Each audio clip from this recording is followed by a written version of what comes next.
It's never a waste of time to make time for the truth. A moment spent listening and paying attention to the truth can change your life. So let's take a moment for the truth. Psalms 119:10 says, "With all my heart I have sought you. Do not let me wander from your commandments." I remember standing on the edge of a field, a large field, looking across a crowd of several thousand people. I was a young man. The time was the early 1970s. I had attended a free Christian concert.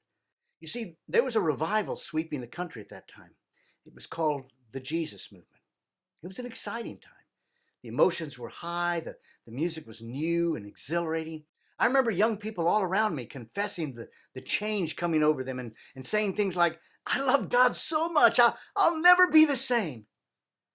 It wasn't long after that I left home after being drafted into the Army. I also vividly remember the Lord letting me know that when I would return, the crowds would be gone. I hardly believed it was possible, but it happened. I returned to the same college campus, and all that remained was a memory. I thought of that incident as I read this verse in the Psalm. You see, time has a way of exposing the essence and strength of a heart's devotion. In 1 Corinthians 10, Paul retraces the failures of the people of Israel after leaving Egypt and then wandering in the wilderness. And he reminds and warns the reader in verse 10, "Therefore, let the one who thinks he stands watch out, that he does not fail." Spiritual experience doesn't protect from spiritual failure. The psalmist confesses his heart's devotion to God, but there is within any authentic saint the honest understanding of the possibility of failure. Such a saint does not boast, "Well, that would never happen to me." Paul says, be careful. Don't ever say that.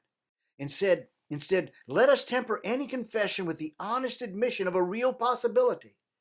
I appreciate Charles Spurgeon saying something in this matter. He said, "The more a man's heart is set upon holiness, the more does he dread falling into sin."